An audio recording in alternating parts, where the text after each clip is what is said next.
Hello and welcome readers to the second season of the Vidarbha Literary Festival, your friendly and all-inclusive Lit Fest. The other day, watching Greta Thunberg make some excellent points on our Earth, I felt doomed, but a little resilient as well. Humans as a species aren't very caring of things, even those they happen to be responsible for. The only exception we undertake is the one thing that pays us back, the economy. Interestingly, that doesn't take care of us back. In the battle of capitalist supremacy versus nature, our home versus sustenance, what takes precedence and what gets compromised? To hash out the details in a discussion, are authors Mridula Ramesh and Neha Sinha. Founder of Sundaram Climate Institute, Mridula Ramesh is involved in several initiatives to spur entrepreneurship to build climate resilience. After her graduation with distinction from Cornell University and an MBA from the Kellogg School of Management, she worked at McKinsey in Silicon Valley before returning to India. Leveraging her 2 decades of management experience, she teaches a postgraduate class on climate change at the Great Lakes Institute of Management, apart from being a renowned writer. She's a regular columnist for First Post on climate change and has written extensively for The Hindu and Down to Earth. Also, the executive director of Sundaram Textiles, Mridula lives and experiments in Madurai in a net zero waste house with her husband and 2 children. She's an active angel investor in clean tech startups with a portfolio of over a dozen startups and is involved in several initiatives to spur entrepreneurship to build climate resilience. We welcome you, ma'am. Neha Sinha's passion for wildlife is visible in every aspect of her career, whether it is an award-winning wildlife conservationist or an author penning books that make the wild into something wildly attractive. In her 2021 novel Wild and Willful, Sinha exposes the life and tragedy that befalls animals in the wild, centering her narrative around 15 iconic Indian species like tigers and elephants. Sinha, who previously worked as an environmental journalist, jumped ship to conservation sciences by getting selected for a scholarship in the field at Oxford University. Amongst her many projects, at the Amur Falcon campaign in Nagaland is a standout as it is the biggest conservation success story of recent times. Sinha works with the Bombay Natural History Society and using her extensive knowledge has trained hundreds of people in the basics of biodiversity. She won the Wildlife Service Awards in 2017 for her immeasurable contribution to the field. Moderating this session for us is author Pranay Kotasthane, Deputy Director at the Takshashila Institution, currently chairs Takshashila's High-Tech Geopolitics program and teaches topics in public policy, international relations and public finance at Takshashila's graduate and postgraduate programs. A graduate from the National Institute of Technology, Karnataka, Surathkal, with a BTech degree in Electronics and Communication, Pranay Kotasthane started his public policy career at the Takshashila Institution in 2014. He's an alumnus of the 5th cohort of Takshashila's graduate course in public policy. Apart from co-writing for Anticipating the Unintended, a newsletter on public policy ideas and frameworks, he has co-edited the work India's Marathon, Reshaping the Post-Pandemic World Order, and co-hosts Puliya Bazi, a popular Hindi-Urdu podcast on politics and policy and technology. We welcome you, sir. I request the moderator to kindly escort our authors on stage to start with the session. Okay, good evening everyone. So let's get started. I think we have around 55 minutes and we have a lot of questions and hopefully this will be an interesting discussion. I would really want you all to join in as well. So we'll try to end our questions earlier so that we can have a conversation, right? So let's begin with the topic itself. It was ecosystem versus economy. So I wanted At the risk of being a bit pedantic, I would like to begin by saying that the economy itself is an ecosystem. It's not just about capitalists, etc., but it is also made by the preferences, choices, and aspirations of every single Indian, right? So, in that sense, it is also an ecosystem. So, probably what we are talking here about is the environmental ecosystem versus the economic ecosystem, and not so much about ecosystem versus the economy. So let's begin there itself at the title. And this question is to both of you. It seems often that ecosystem and economy are locked in a zero-sum battle, right? So let's think here. How do you think about it? Is there a trade-off? How should we think about it in the current Indian socio-economic context? So Mridula first, and then. Thank you. Thanks for the very interesting question. See, I'm not trained in either economy or in ecosystem. I sort of wandered my way into this. So it's going to be an unconventional answer based on experience more than theory. The way I look at it is pricing something, which is what an economic model does, helps us value it and helps us compare choices. So let me bring a very concrete example. We have a patch of forest. Should it become a metro? Should it become a mine? Or should it remain a forest? How do you make that choice? Those are questions that you can't wish away. It comes every day and it has to be made. And I understand it's being discussed now here. And to me, the best way to make it is to understand what is the costs and benefits of each of these. And there are good orators on every side of the argument. So you just can't go on a shouting match or emotional hand wringing on each side. You have to have a comparability of costs and comparability of benefits. And pricing things helps. Like, let me give you an example, if I may take a minute more. Take a forest. Okay. If you take a forest, there is genetic wealth in it. To me, forests are interesting because of the enormous value that they have in moderating water. You know, they are frontline climate warriors.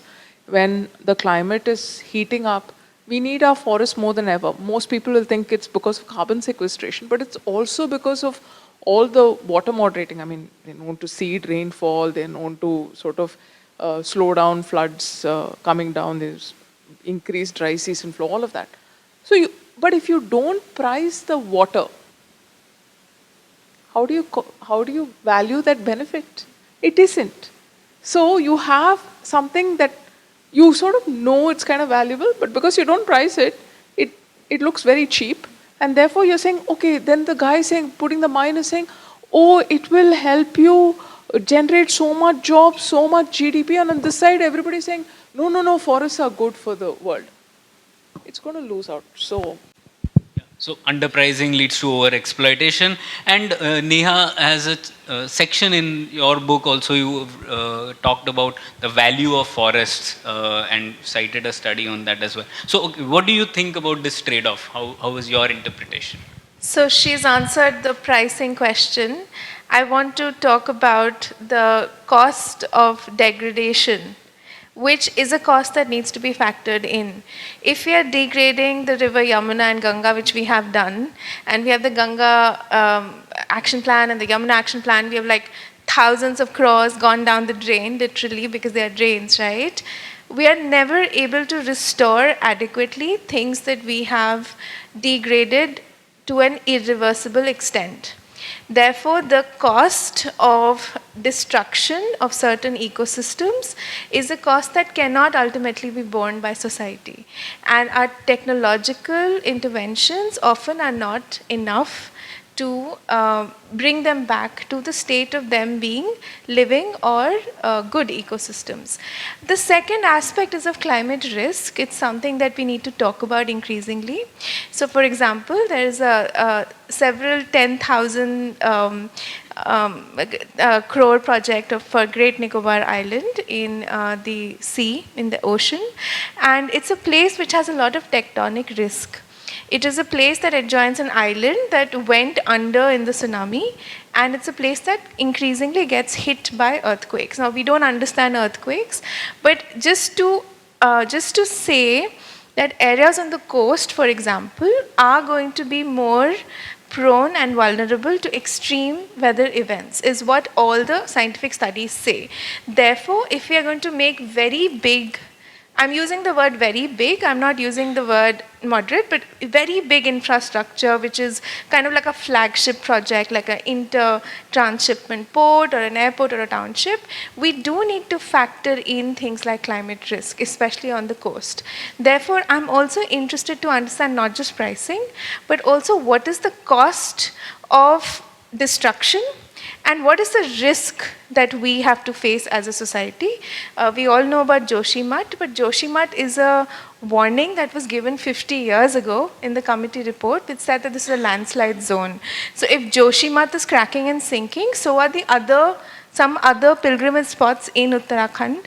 We've already had a flood. And oftentimes we are thinking about these issues after the disaster has struck, but we are not thinking enough about them at the planning stage.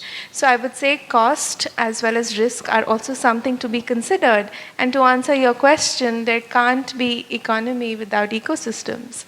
Because at the end of the day, we do breathe and we do need water and food. So, yeah. Can I just add something to this?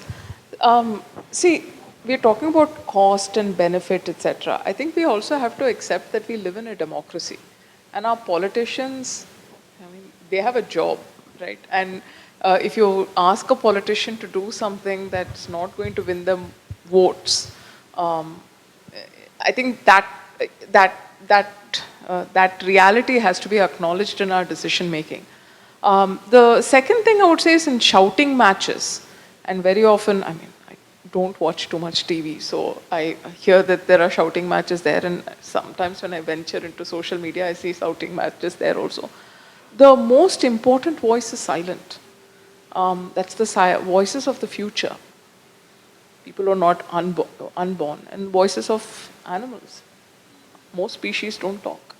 So I think without pricing, then how are you going to... Pricing is just a signal, if you ask me.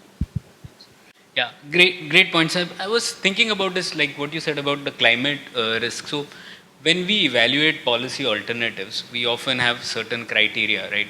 Economic efficiency, equity, effectiveness. These are some parameters. I think one more parameter that we have to add for any of the policies is climate risk. So maybe if that is one of the factors, the weightages can vary, but that we put forward for every evaluation of alternatives, it might help us get that into focus, right? So from a very public policy standpoint. Now let's go to the next question on this. Now, reading both your books, one theme that sort of the common strand I could connect was about bad agriculture. The reason why I say that is, so your book is about forest, wild animals and related ecosystems. So there's a big part about forest. So deforestation is not new. We know that urban built up land is just 1% of the global habitable land.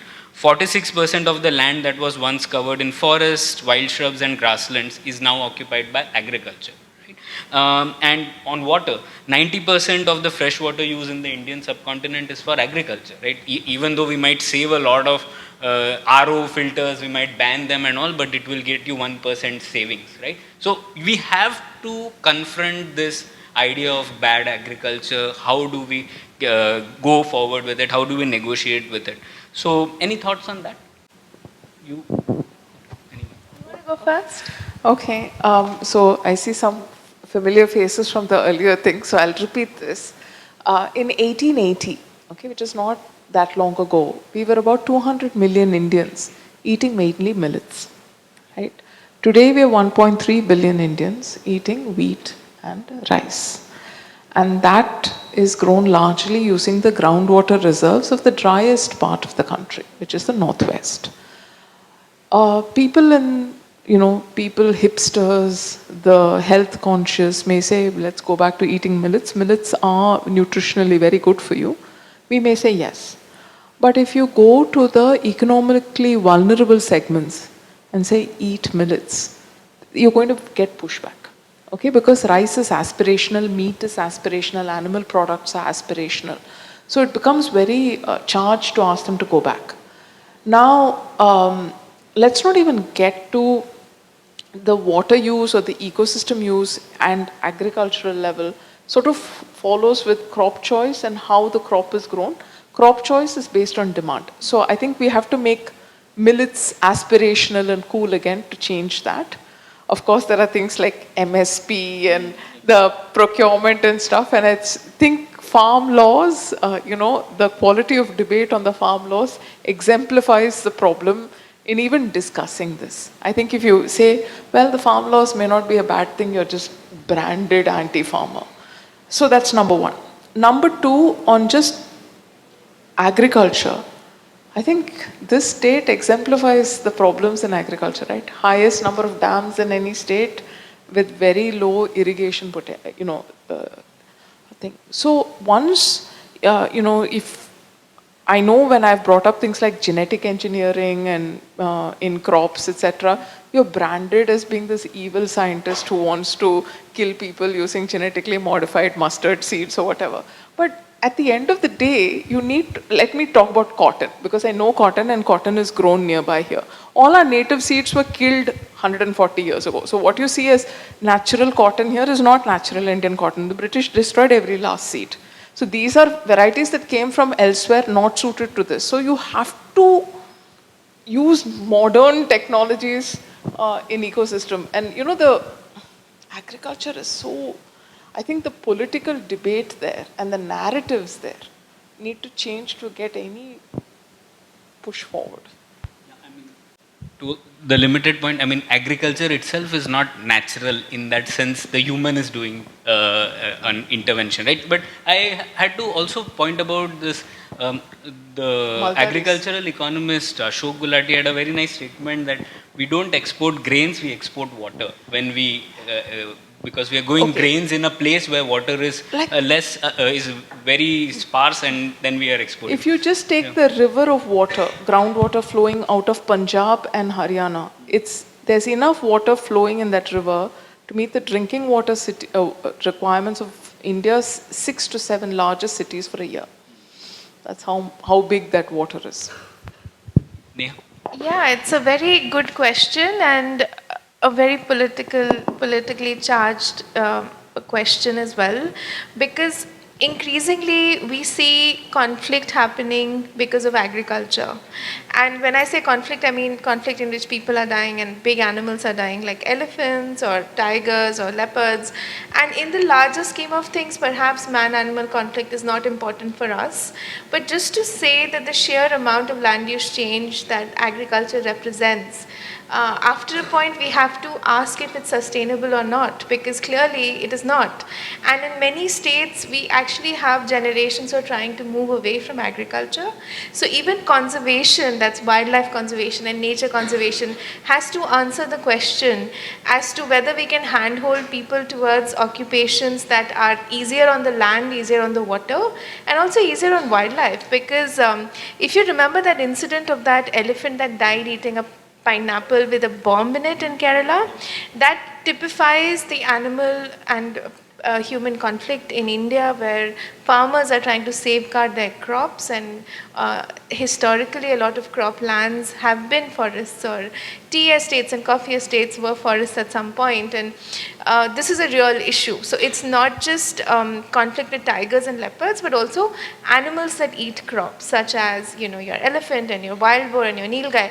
Now, as I'm saying, this may not be very important politically for us, but politically the question is, how long can we keep pretending like agriculture is not an environmental issue? Of course, it's an environmental issue. It has a huge, contribution to climate change as well, right?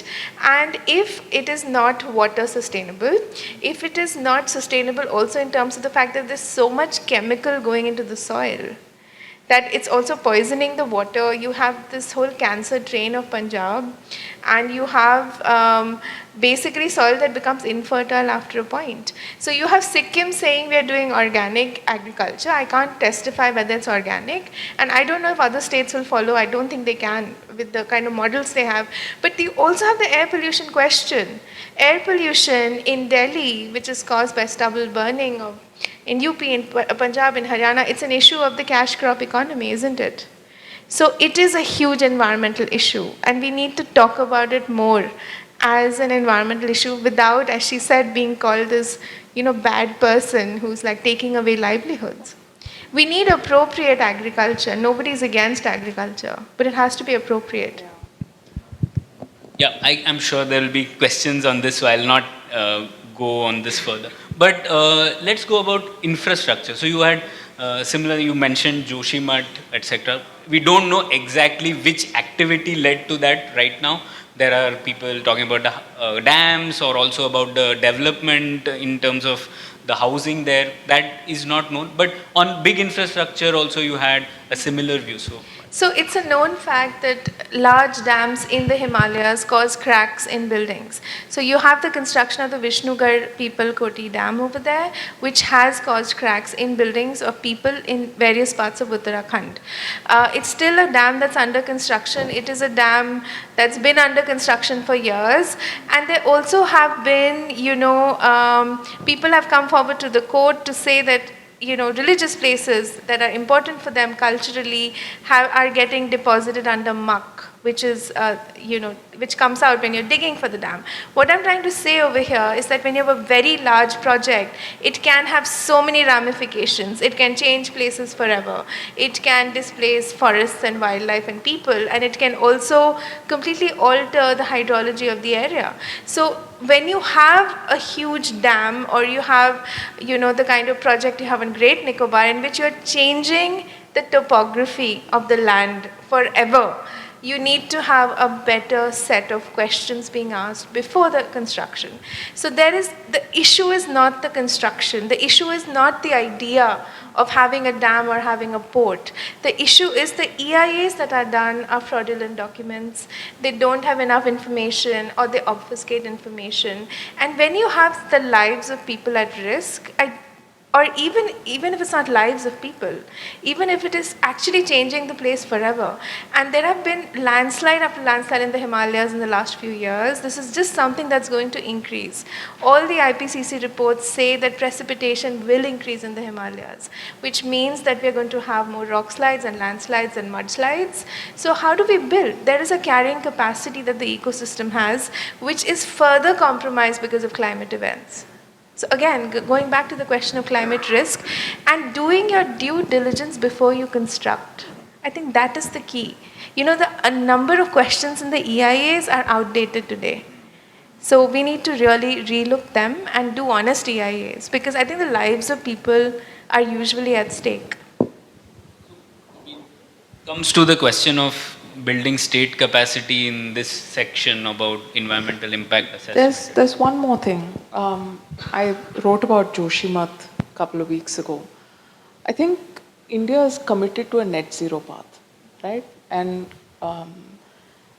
what people don't understand is, I think you were saying, how are we close to power surplus when there are so many power cuts already? We need steady state power. So for those in the audience, solar power, sun shines only in the day, so you have power generation only in the day. Wind is seasonal, so in the other months you don't have power. So you need something to balance the grid. Like nuclear power. Like nuclear power. And look there, nuclear, oh God, you're an evil scientist. It comes, right? If you don't want nuclear and you protest against coal, then there are only certain forms of hydroelectric power which can bridge the gap. I mean, come on, you can't have everything. There are trade-offs in everything. And I think, I think debate in India has to recognize the fact that there are trade-offs. I would love to lose weight, but I also want to eat chocolate. I have to sort of, decide where I want to go. I think that. Great point. Yeah, trade-offs are so central in any decision making, right? Okay, let's go to the next part. So I want to discuss some of the solution part of this, right? Problems are known, but what role do you see for, if we divide society into broad three actors, the society, markets, and governments? What role do you see for each of them? Let's start with the community. So, for example, there's a classic work in economics by Elinor Ostrom, which talks about governing the commons and how community self-organization can sometimes protect the commons under certain conditions. So, if are there some examples from India where community self-organization has worked for wildlife conservation or even for water management? So, Neha, you. Certainly, and we actually have a rich history of communities standing up. And now, the modern ones are people in Bombay saying we want a city forest in RA and not another parking lot for the metro. Or you have people in Bangalore saying don't make a flyover over here. And some of these are very small scale examples in the sense that, it only matters to the people who live there. But to me, it shows that they want to have a say in what public good really is. So you have a lot of, kind of misconceived projects like concretization of lakes or riverfront development in which you're concretizing the entire river, calling it like a public good or a public interest. But I think public needs to be involved in what public interest really is. And in terms of wildlife, there's a lot of rich history of people conserving dangerous animals or animals that may provide inconvenience to them. In my book, I write about this village called Kotni Sonar in Chhattisgarh, where the entire village lives with mugger crocodiles. And they have something to teach the rest of India in terms of the way they've figured out how to live there, be happy, and also be proud of it. And you have the village of Pangti in Nagaland, where people came together, did a village council resolution to stop hunting these migratory Amur falcons. And it kind of shows you how important local self-governance or local systems of governance can be. And in the cities of India today, you have many, many, many youth movements trying to safeguard local small wetlands or small forests, again trying to understand what public good is. And even if it's just saving one avenue of trees, whether it's the central vista of Delhi, which we could not do in the end, could not save it. But the point is, you have people saying, the tree needs to stand here. It shouldn't be 100 kilometers away. To me, that's very hopeful because it's a kind of environmental citizenship.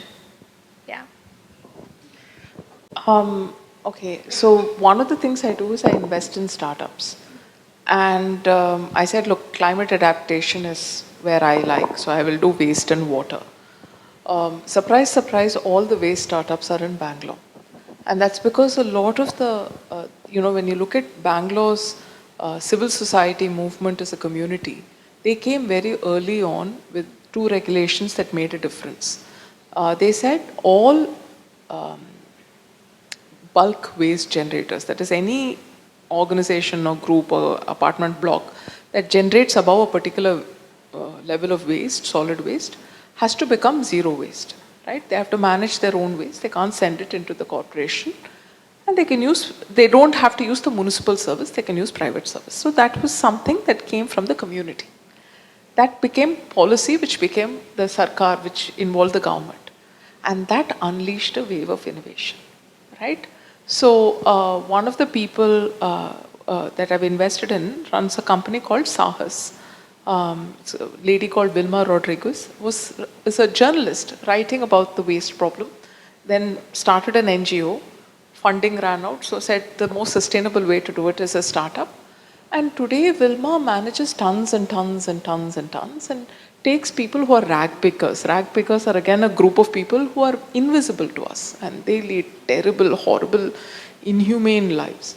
And I spoke to a rag picker who's made her daughter study engineering and got her married and she's working, which is a great story.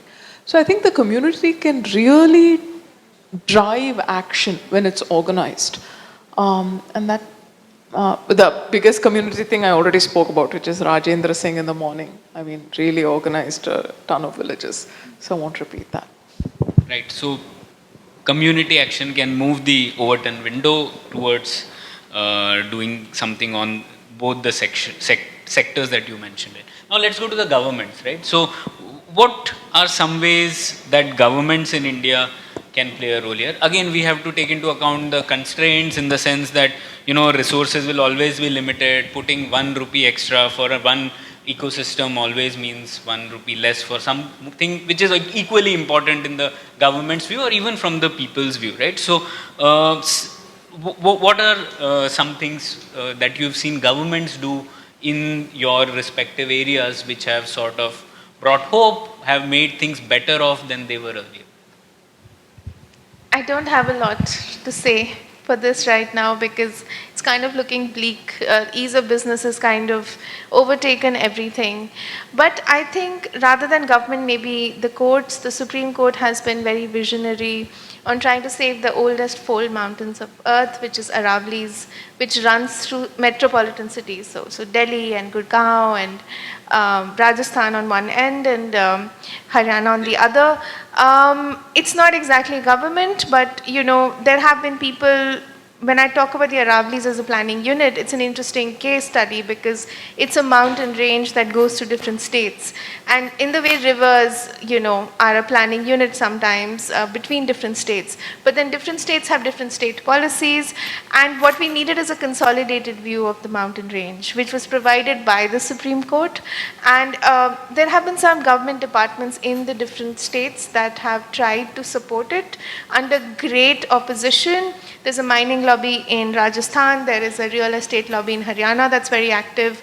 So, one understands that even within the government you have a hierarchy of departments, right? So the forest department is not as important as other departments of the government, and they have to kind of work within that sort of hierarchy themselves. And therefore, it's a complicated answer. What I'm trying to say is that oftentimes you find individuals and there is no, overarching policy, sadly, when it comes to some natural things. So even rivers don't have an overarching policy in India, neither do things like the mountain ranges. They tried to do an overarching policy for Western Ghats, but they could not succeed. So the answer is really patchy. I wish government would step up to look at natural features as something that needs to be planned as a cumulative thing at the landscape level, but kind of state politics does, prevent that. But I think a good nexus between the courts and some, departments within the government that try to work with some visionary orders has helped environment a great deal historically in India, and hopefully it will in the future as well. See, I think we spoke offline also. I've heard this a long time. Every time I talk about climate and water, people say the government should do something. And I always had a sense that electorally, a lot of environmental issues don't make electoral sense. They don't win votes. So there wasn't any very much good data on it. So in my institute, we went and asked people, would you vote on waste or water? Because that's what our institute deals with. So we went and asked, would you vote on waste and water? And we asked, would you vote on water in one of the worst droughts that Madurai had ever had? Leonardo DiCaprio tweeted saying, rain can save Chennai. Everybody heard about the Chennai water crisis. Madurai also had the same water crisis. No one spoke about us. During that drought, we went and asked. We asked over 900 people. Most people said no. So during a drought, when a person is getting water once in 4 days, if you're not going to vote on water, you're never going to vote on water. It's okay. So given that reality, and what I would urge people to do, especially people in academia working in policy, do surveys like this. We can pontificate in an AC room, but let's actually deal with data and see whether ours is a one-off or other people also agree with what we're saying. Once you say, okay, this is the reality, people are not going to vote on water, then it becomes very interesting on what policy do you frame. You have to frame policy in a sense that makes it electorally resonant, which means it creates jobs or adds to economy, and makes it environmentally sustainable. So one of the things that my institute came up with, and I've written about it in the book, is tanks or lakes are very important to India's thing. And I know you were talking about tank rejuvenation, etc. How can we make tanks create jobs, right? One of the things that we came up with is why not do tourism? It's a nice place to walk around, nice place to cycle around, doesn't need a lot of concrete, celebrate festivals. Madurai, of course, has all that temple Teppam festivals that are there. And we counted, if provided with the right infrastructure, a 8-hectare tank can create well over 100 jobs or 100 livelihoods. That's a way to frame policy. And let's not forget that Israel, which has created billions of dollars of value by making right water policy, is about the size of Chennai. So you don't have to think of India. You can think of Nagpur, you can think of Chennai, you can think of Bangalore. Don't make it such a big problem. Make it a smaller problem. First book and said capitalism should be co-opted in climate change. I think I was branded as an evil capitalist. People are coming around. So let's just take two sectors, right? Water, which I'm desperate to invest in, and electric mobility, okay? Electric mobility has gone up like this. Today, an electric mobility startup with a PowerPoint thing will say, I don't want to talk to you. Okay, even if you give them money, they're like, I don't want to talk to you. It's red hot, okay? And I'm serious. And one of the reasons is partly because of the subsidy, which is the famed subsidy that came up. But the second is we have an insane amount of tax on our petrol and diesel, which acts as a price, right? So it makes sense. Like, ordinary everyday people want to buy a two-wheeler. And in 2-3 years, there is no, internal combustion two-wheeler that's going to come. And I will go and say, I will want to do a water startup. And this you guys think we're all privileged people. My poor water startup guy is some 40-year-old who quit his job and now wondering, why am I helping? He's helping. Look, I'm giving a shout out, okay? He's left his comfortable IT job and is helping 3,000 Punjabi farmers cut down their water use by more than half while increasing their yields. If you give him a water price, he will grow 10x, reduce the air pollution, increase the farmer income, do everything. It's the most elegant way to do it. But the narrative is price is poor. One last point I'll say. A maid in Chennai during the Chennai water crisis was paying about 60 paisa per liter of water. Okay, so this free water is absolute fake news, and I've got data to back it up. A household in Singapore with water coming out of their tap of high quality pays 1/4 that. That's what innovation can do. So please, for those of you that matter, and we talked about this, India has always had a water price. It was a price paid in kind, but everyone paid it and the rich paid more. Today it's become ulta. By providing free power for borewells, it's usually the wealthier farmers who have it. So the poor farmer has rain-fed crops who buys water from the rich farmer, and the rich farmer gets it free. So we've gone ulta. Last question from me, and then we'll take questions from the readers. So, when we talk about climate, water, there's already a lot of dejection in a bit of disappointment, etc. as well. But I don't want to end this session on it. I'm sure there are many examples where things have improved. So, what gives you hope in some of these areas? Are there initiatives and examples which have shown a positive ray of hope or a positive direction at least? So, Neha first. I think it's really important to preserve habitat, which is the basis of so many of the things that we enjoy in nature. And it's a way of making our economy stronger also. You need to have ecosystems for economy. And I think it's very hopeful that more and more people today are interested in the environment and are interested to go the long hog in terms of saving places. And when I say places, I mean the ecosystem. So as I told you earlier about so many cities rising up, and I think a lot of these people are people who are not in conservation or environment. They're like doctors or CAs or engineers, whatever. And they're taking out time to understand how governance works, They're going to municipal offices. I gave you the example of Aravali, for example. There's a new draft plan for the NCR which does not have the word Aravali. Aravali is missing. And it's the citizens' movement that is trying to restore it. And even though environmentalism has always been seen as a very elitist thing, the fact is it's not. We've always had a lot of environmentalism in India and a lot of a rich history of environmental movements, which was not elitist. Of course, you have Chipko and you have Silent Valley, etc. But right now, if you look at it from a long lens, we are going through so many environmental movements in so many cities and so many small places.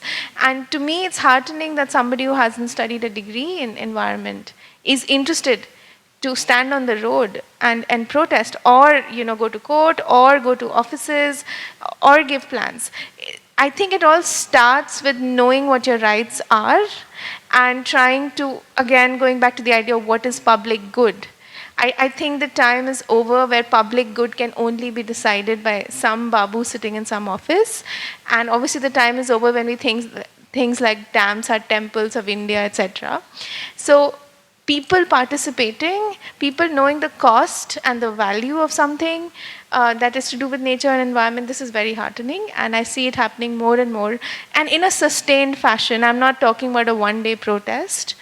To me, this is great news. No, see, I come from a corporate background.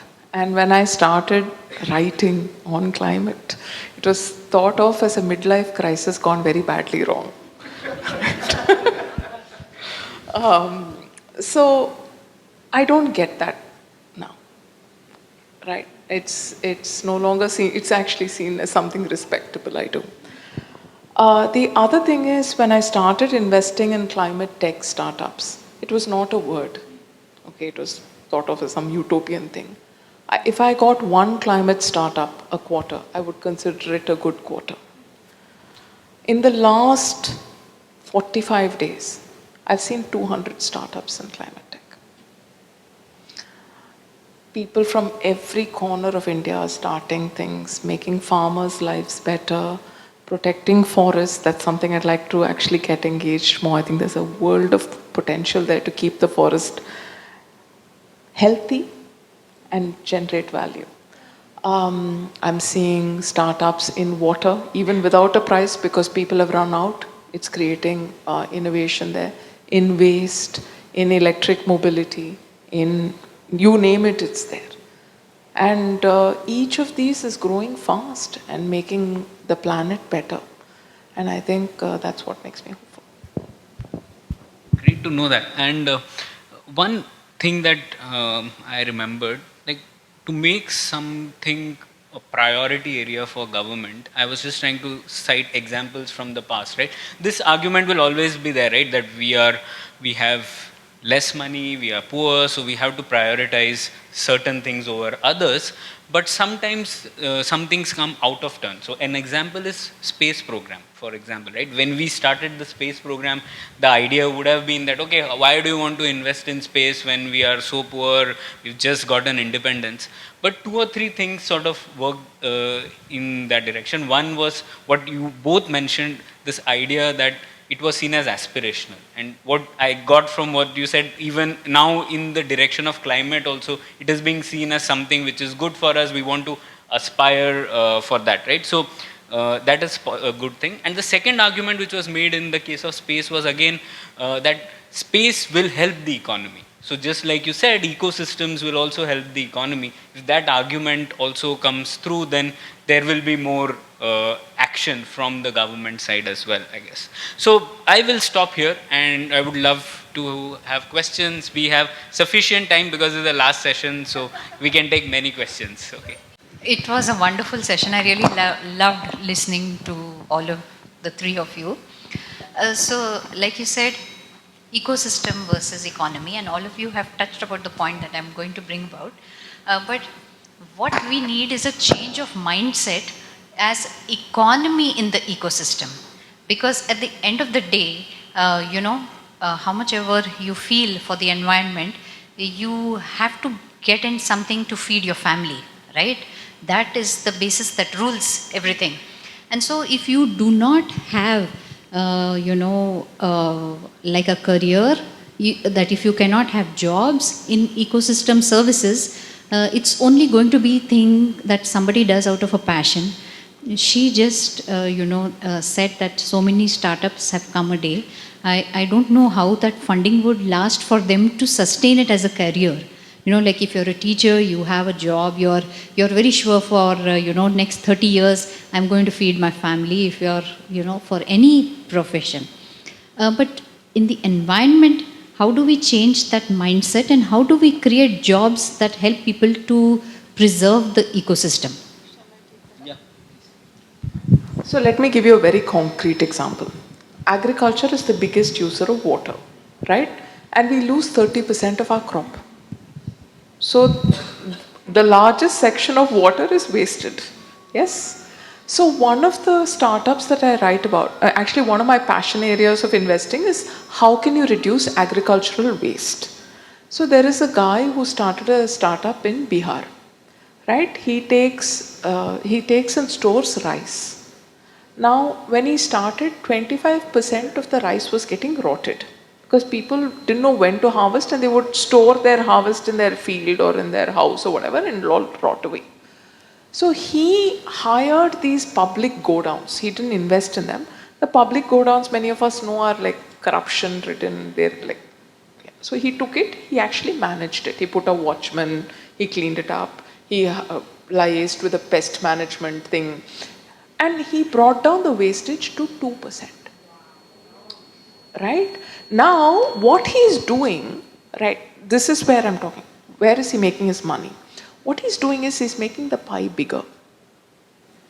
Okay, why does India overwhelmingly buy rice from Punjab and Haryana?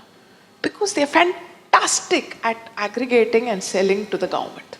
The FCI doesn't have to do too much work. They can go, they will buy, and they'll come out. Bihar is not so developed. So what this guy is doing is because he's storing these large amounts of grain, he's able to cater to bigger buyers. So he's able to get them better prices. Right? Now you start seeing the linkages. He's doing one more thing. Many farmers pay interest charges of about 30% and upwards because that's the informal money market rate. He now has a document that rice is being stored. That is now called a collateral. The public banks are willing to lend against it at far lower interest rates. And he gets a commission on each of these. So, you are saving water because you're reducing waste, but you're also making money. One example, hundreds like this. Neha, do you have? Yeah, the ecosystem services concept needs a bit more work, but it has a lot of potential in which you are paying people to safeguard natural resource like a lake or a forest. And this is, for example, if you don't want people to pollute a river upstream, the people downstream come together and pay money to the upstream.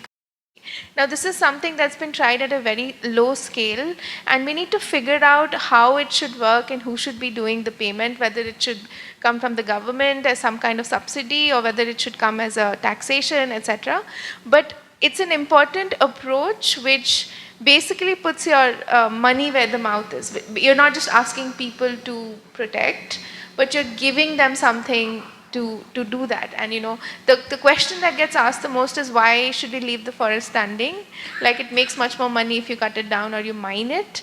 And one of the ways to approach this question is to see if we can have payment for ecosystem services. Of course, the second aspect is tourism, well-done tourism. It's still underdeveloped in India. It's concentrated and centralized in some places, but there's a lot of potential to have decentralized ecotourism. And we have a lot of tourists who would want to utilize that. Yeah. One more point that I want to speak exactly to that, and then there's a request I have of you. The point, I've written about it more in the book.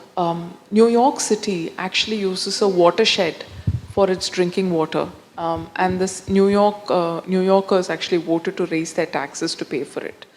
And they did a study to say that if you were to build water treatment, etc., processes, it would be far more expensive than just letting the forest do its thing. So ecosystems do have a value. It's often cheaper than man-made thing. The request I have is actually on tourism and forests. You have beautiful forests, about 1.5 to 2 hours, and I'm a die-hard forest fan.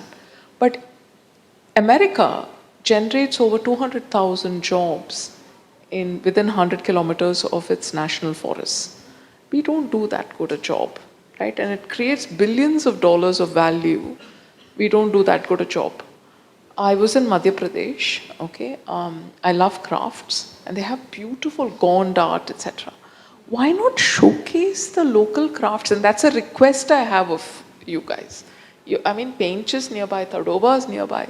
Why not create a showcase? Anyway, you're going in the safari in the morning and in the evening. The whole day you have free. Kids are going to be driving their parents mad. To me, this is like an opportunity to create value, right? Yeah, and just to add to that, we really undervalue so many beautiful and unique things that we have in India. So people come for Taj Mahal, but that's not really the end all of the things that we have in India. And tourism really needs a lot of work in terms of giving people more livelihood. And it's not just forest tourism, it's tourism in wetlands, Anyway. it's tourism in grasslands, it's tourism in just about any place in India. See, It's full one of- more thing I'm going to say. Like, all of us have gone through COVID, right? And depression and mental health is at least come out of the closet and we're talking about it a little bit. I know that there is proven evidence that if you go spend some time in a forest, your mental health becomes better. You mean to tell me we can't leverage that? We can't sell that? I mean, this is an opportunity, I think, waiting for someone to take it up. And if you want funding, come, please talk to me. Yeah, I would just add to this what you said, an example. There is a Goechi Mati movement in Goa, which is again, like you were saying, natural resources. What are the stakes of the local community? If you are able to give them some stakes, then it improves. So they have been trying to calculate the Goa has a big mining tussle, right? So what they have been talking about is intergenerational equity and how you can give stake to the people there in the mining exercise so that it becomes a more sustainable process rather than the current situation of just no mining and no jobs and the opposite situation where the locals have no stake. So there are solutions to this. This is one example. They've done a lot of writing around it. Maybe that offers us one of the ways forward. Next question. Yeah. My question is more towards policy implementation. So you talked about bad agriculture. So the solution is sustainable agriculture, that is organic farming or natural farming. There are Niti Aayog policies, but the implementation is quite bleak.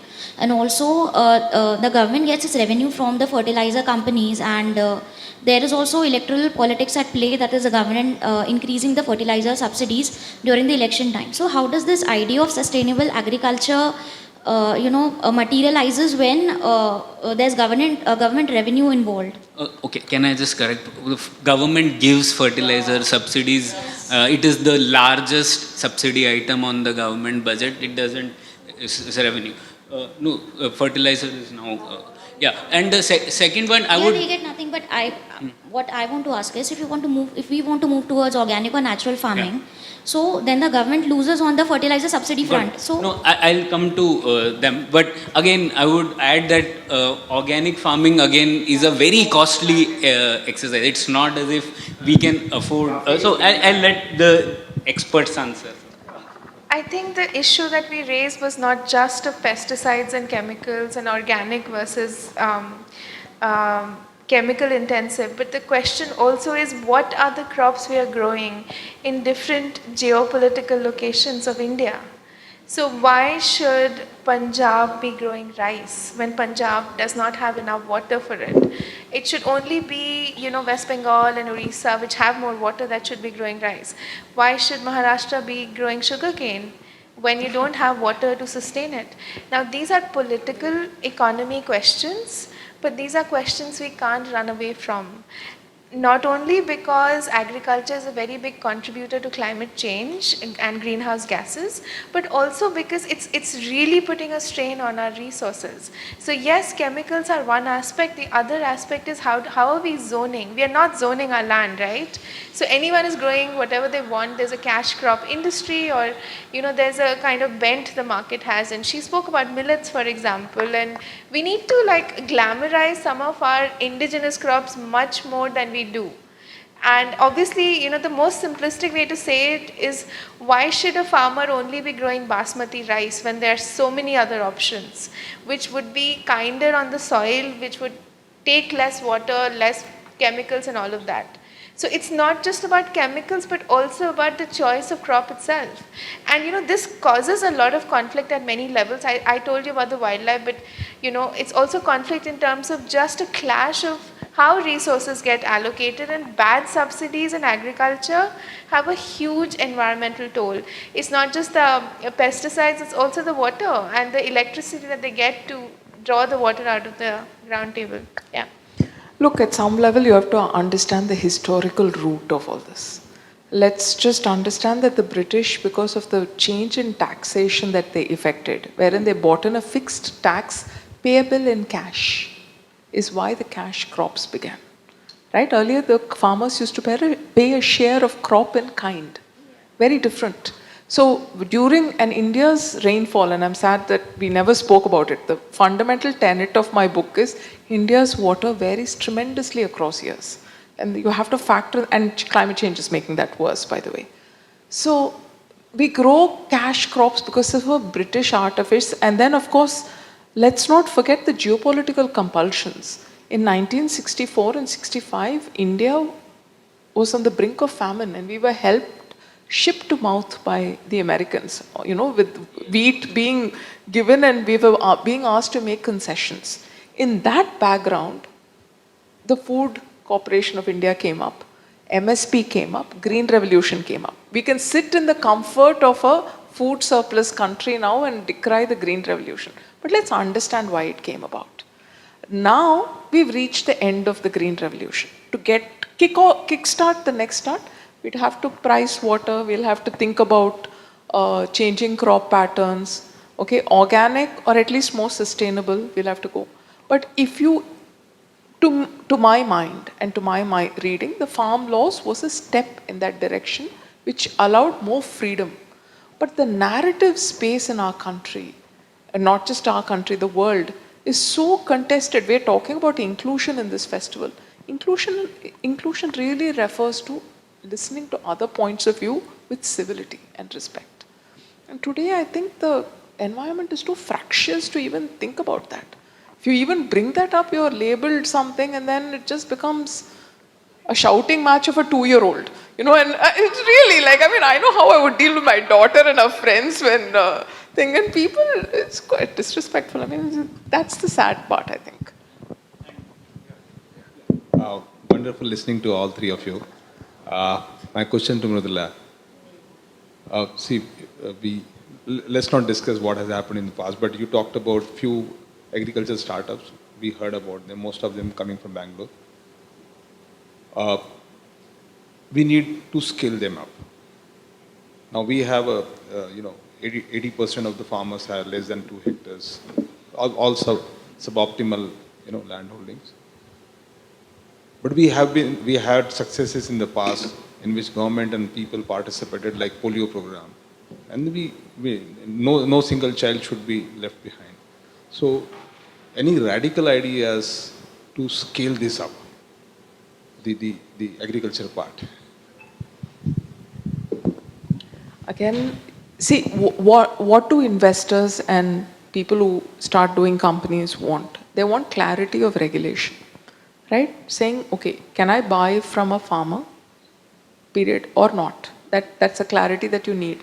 Many states you don't have that. So the states where it's taking off is actually in those states. But let me again talk about what I tell my startups, and I mentioned this to someone else.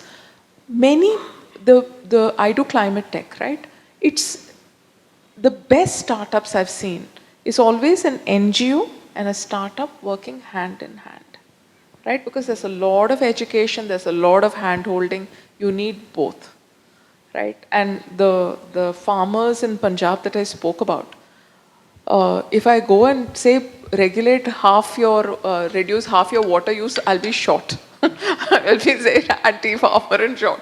But this guy is doing it.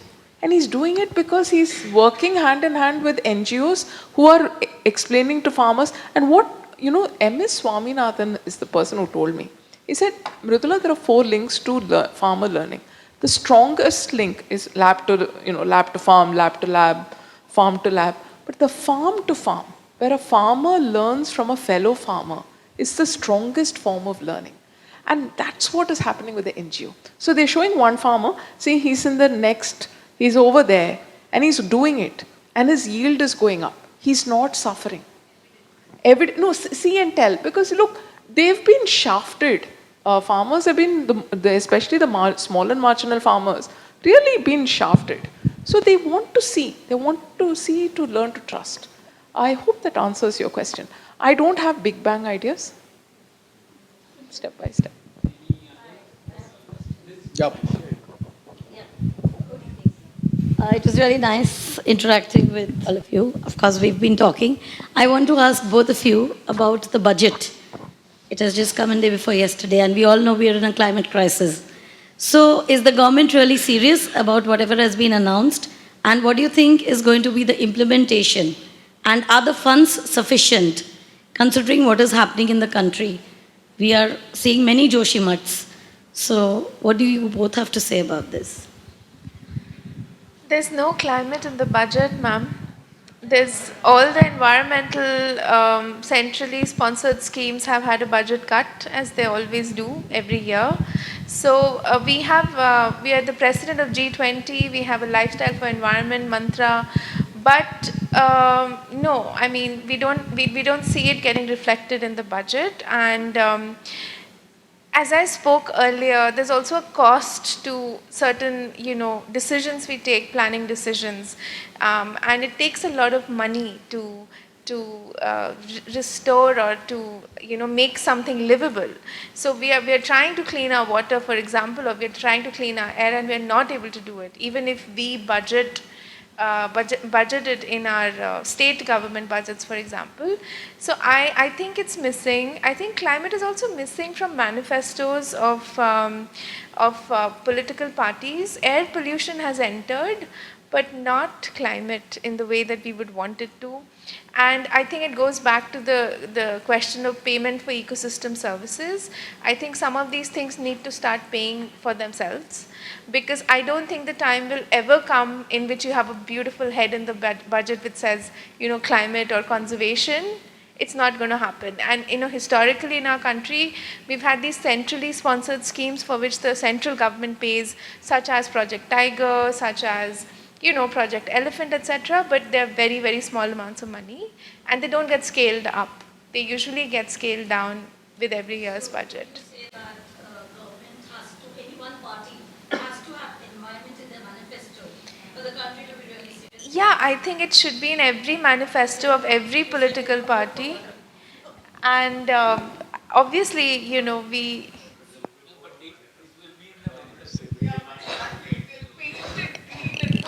Yeah. You're not going to get it. I mean, sorry, I took the truth pill today. I think last question or beyond the purview of all of us sitting here, I'm interlinking or reverse. I mean, with such going on and on, I missed out the first part. Kane and Betwa, the only thing which I heard, reverse sutra, kitna 6,25,000 crore, the number ही भूल गया मैं कितना, it's gone up 4 times, 5 times. And I agree with ma'am, since climate is not a political vote bank, the rickshawalas, all these guys, most of us take a day off to watch something, and we are also equally guilty, but we found a very small chunk. One more interesting thing, I'm an army officer, I motivate children to join army, do this and that. So one of the ladies, experts like you, other day told me a very interesting thing. कहते करण साहब अगर किसी बच्चे के हाथ में 4-5 एकड़ जमीन है ना, उसको आप इतना don't show him the rosy pictures. Let him enjoy simple life, अपनी खेती बाड़ी करे, खाए पिए. You tell him to become a corporate, he earns millions. After 45 years, he wants to buy a farmhouse in edge of Nagpur. जो उसके पास पहले था वो 40 साल के बाद कर रहा है, when he has high BP sugar and all, then he is trying to recreate their whole life, simple life and all. So just a food for thought. I think the cane Betwa is a good example of how we get our infrastructure wrong. Just like the Great Nicobar example, where we have a false EIA with false information. So cane doesn't have enough water to give the Betwa, but we still want to do that project because it's an amazing electoral promise that can never deliver, because both rivers are water deficient. So yeah, I think we should question these huge projects which have a silver bullet answer. There are no silver bullet answers, unfortunately. But I think it's very important to understand why again and again and again we get it. I think that's the more interesting question to solve. Because unless you understand and solve that, you're never going to fix these projects are just going to, it's a structural element of our democracy. Today we are talking about the imbalance between ecology and economy. Now, I think everybody will agree on this point that one of the main reason for this imbalance is mindless consumption throughout the world. What is your take on this point, this how to restrain this mindless consumption? And if we do not control that mindless consumption and this patchwork or doing here something, doing there something will not do any good to our society. What is your take on this? See, again, okay, so let me just talk about why people who propagate consumption. They say, look, it creates jobs in manufacturing and therefore provides the jobs. You know, you hear somebody saying, oh, 12 million Indians or something need jobs, etc. I was talking to an RBI economist saying, I can't get people to work in my factories short of getting beetle leaves and saying, please come and work. We don't, we do everything else. But the reason given for the consumption is to drive up the economy and therefore create jobs, right? If you want to have jobs, which you need to have people decently employed, and yet not have the consumption, you can only do one of two things. You either have to pay more for lesser stuff, so you can create the same handmade products, crafts, all of those, or you have to go for experiences, right? Experiences again, Joshimath is a classic case, right? The Char Dham, spiritual tourism, all of that comes from experiences. And the moment, I've heard someone say, why can't you just have helicopters? So you don't, build roads and just have people go on helicopter. You're like, my husband's professor used to call that the Kaf Parade to Kolaba syndrome. Okay, which is like, it's a small little thing. You can't do that. It's not, look, let me put it this way. If it was an easy problem to solve, we won't be sitting and solving it. People are not dumb. I think it's a difficult problem. That's why I'm saying, if we can get that, in the spirit of this LitFest, have inclusive arguments, where you acknowledge the different point of view, I think we can move forward. Neha, you have anything to add on this? Yeah, just to add that you're right in the point you're making, and a lot of our traditional practices are so good, in which we fold our old t-shirts and make mops out of them, and we save all the wrapping paper to use it again. I think we definitely need to reduce, and you have a lot of new kind of technologies like waste to energy, but that's not really a solution.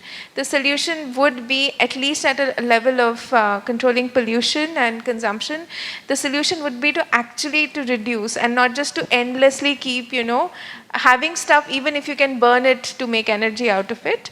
So yes, and I think a lot of our middle class sensibilities are already like that, but we need to make these middle class sensibilities a little bit more interesting for the next generation, because our parents always taught us to save things and to reuse them many times, and that is way more valuable than a more kind of Western disposable concept in which cameras are also disposable and your utensils and everything basically. So yeah, Earth does not have unlimited capacity to fulfill our desires. In fact, there's a WWF report which says we are consuming 2.5 times what Earth can give us. So yeah. I would like to add that not all of the increase in consumption is mindless. I mean, we are a $2,000 per capita income. There are 200 million people who are below the poverty line. Obviously, consumption has to increase for them. I think that is a priority. But yes, at our level, when we are talking what Neha mentioned, there are things that we as people can do, especially with the privilege that we have. But consumption is going to increase. We need more consumption. Let me just say one thing. Look, our water has gotten shafted because we've borrowed other people's notion of our own water and we haven't understood India's water, right? That's, if you take one point away from my book, that's it. I think our traditional water technologies minded that. A lot of our narratives are borrowed. It's not just on water. Consumption, I think when you go outside India, you see the mindless consumption. And I think that needs to really go down. But within India, I agree with him. When you step out and go outside, they need to consume more calories and other stuff. So, can I just have the anchor's privilege and ask one last question to the whole panel? So, I read up about this village called the Heware Bazaar, which has a sustainable model going on for it. They are self-sustained. They produce extremely less amount of waste, not even zero waste. And they've incorporated 60 other villages under their regime. I think it's called Heware Bazaar. Heware Bazaar? Acha, Heware Bazaar. Thank you.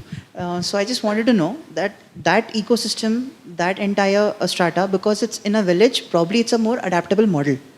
But in a city, even a tier 2, tier 3 city, we have a lot of resources at hand, including a budget, even if it's not climate specific. Do you think a model like that, a sustainable model, self-sustained, can be adopted by a city, maybe a model city in the future? I know there was a south versus north. Indian municipalities tend to be the poorest in the world, right? We send a lot of taxes to outside our city and our state, etc. So I don't think at the city level, many cities will be financially Look, I know I sound like a broken record. How much do you pay for your water, property, sewage, etc.? You pay too little. Then what does the municipality get to run sustainably on?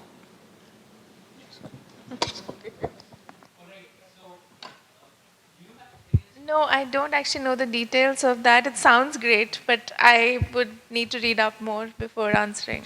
Thank you. So thank you so much, both of you. I had fun. Hopefully, the readers also had fun.